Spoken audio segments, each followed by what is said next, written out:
संकट मोचन कष्ट हरण हो, मंगल करण कबीर के आगे शरण तेरी। संकट मोचन कष्ट हरण हो, मंगल करण कबीर के आगे शरण तेरी। ना मेरा जन्म ना गर्भ बसेरा, बालक हो दिखलाया। काशी नगर जल कमल पर डेरा, तहां चुलाहे ने पाया। मात पिता मेरे कछु नाही, ना मेरे घर दासी। जुल्हा को सुत आन कहाया, जगत करे मेरी हासी।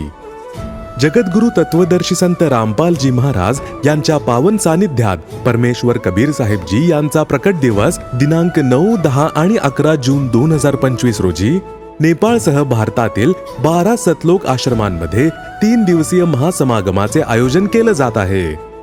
या पवित्र प्रसंगी 3 दिवसीय अखंड पाठ, विशाल भंडारा, विशाल सत्संग समारोह, निशुल्क नामदीक्षा, रक्तदान शिबिर, आध्यात्मिक प्रदर्शन, हुंडामुक्त विवाह असे अनेक भव्य कार्यक्रम होणार आहेत। या विशाल अद्वितीय भंडाऱ्यामध्ये आपण सर्व गावकरी व नागरिकांना सादर आमंत्रित केले जात आहे।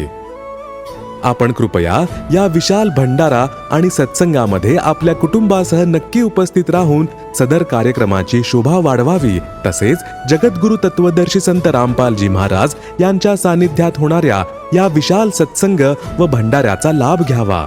या दरम्यान आपल्या सेवेमध्ये उपस्थित असेल सद्गुरु रामपालजी महाराज यांची संपूर्ण संगत। महासमागम स्थळाचा पत्ता सतलोक आश्रम, ढवळपुरी, तालुका पारनेर, जिल्हा अहिल्यानगर, महाराष्ट्र। दिनांक 9 ते 11 जून 2025। वेळ सकाळी 8 ते संध्याकाळी 5 पर्यंत। आपण कबीर परमेश्वर प्रकट दिनी होणाऱ्या या महासमागमाचे थेट प्रक्षेपण यूट्यूब चॅनल संत रामपालजी महाराज आणि फेसबुक पेज स्पिरिच्युअल लीडर संत रामपालजी महाराज वर देखील पाहू शकता।